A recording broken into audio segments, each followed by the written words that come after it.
Can you fool a monkey with a magic trick? Only if it has opposable thumbs. Sharing biomechanical ability may be key to anticipating movements of the same limbs in others. The key to a successful sleight-of-hand magic trick is how well a magician manipulates the audience's perception, especially of manual movements, since that is crucial to how we anticipate another's actions.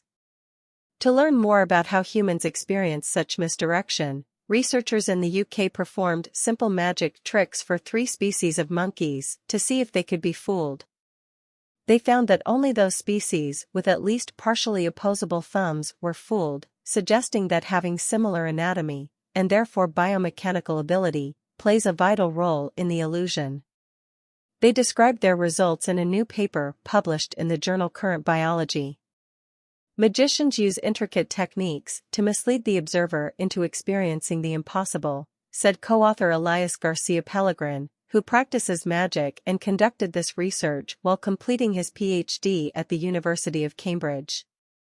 It is a great way to study blind spots in attention and perception. By investigating how species of primates experience magic, we can understand more about the evolutionary roots of cognitive shortcomings that leave us exposed to the cunning of magicians. In this case, whether having the manual capability to produce an action, such as holding an item between finger and thumb, is necessary for predicting the effects of that action in others. The researchers focused on 3 species with different hand anatomies and associated biomechanical abilities: yellow-breasted capuchin monkeys, Humboldt squirrel monkeys, and common marmosets. For instance, capuchins are known for their manual dexterity, due in part to the fact that they can individually control their fingers. So they can perform a scissor grip, holding an object between the sides of 2 fingers, as well as a precision grip, bringing the thumb to the index or middle finger. They can even probe, pinch, or enclose an object with both hands, much like humans, and use stone tools to crack nuts. Squirrel monkeys aren't nearly as dexterous by comparison, but they have been known to use simple tools occasionally. They have hinge-like joints that limit thumb rotation, so the thumbs aren't fully opposable. But they can still touch the side of the index of the middle finger, though not the pads. Marmosets, on the other hand, evolved for vertical movement like climbing tree trunks, and opposable thumbs would not be an advantage for that, so they don't have them. They have rigid thumbs instead. Per the authors, marmosets climb by spreading their 5 digits as wide as possible to increase the surface area, flexing all the digits simultaneously to dig in with their claws.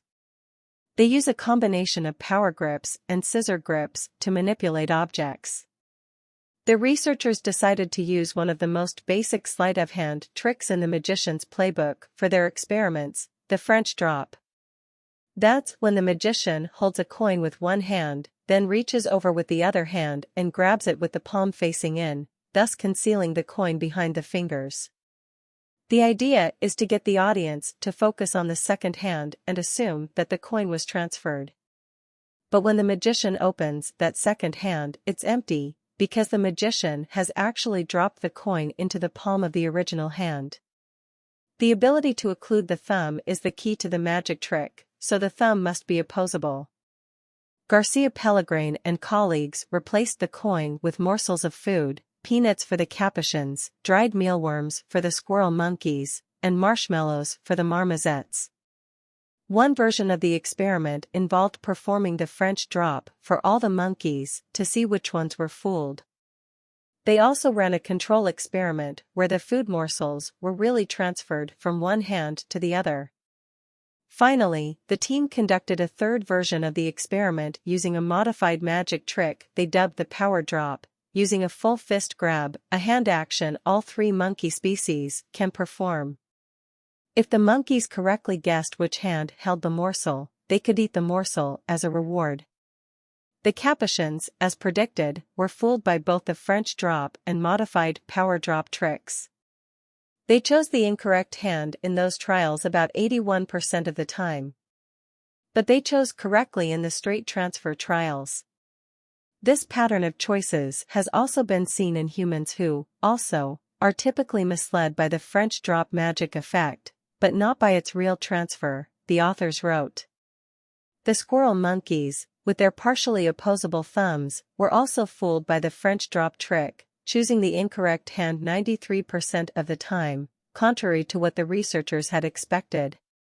Squirrel monkeys cannot do full precision grips, but they were still fooled, said Garcia Pellegrin. This suggests that a monkey doesn't have to be expert in a movement in order to predict it, just roughly able to do it.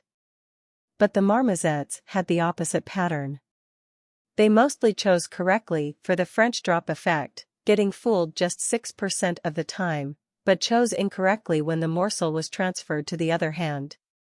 That's evidence that they perceived the sleight of hand differently than the other two types of monkeys, perhaps because they lack opposable thumbs.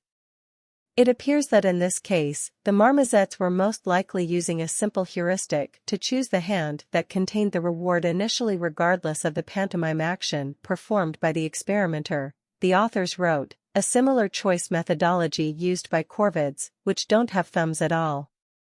According to the authors, their results suggest that perception, including the ability to predict the manual movements of others, is heavily influenced by one's inherent physical capabilities. There is increasing evidence that the same parts of the nervous system used when we perform an action are also activated when we watch that action performed by others, said co-author Nicola Clayton, a psychologist at the University of Cambridge. This mirroring in our neural motor system might explain why the French drop worked for the capuchins and squirrel monkeys, but not for marmosets. It's about the embodiment of knowledge. How one's fingers and thumbs move helps to shape the way we think, and the assumptions we make about the world, as well as what others might see, remember, and anticipate, based on their expectations.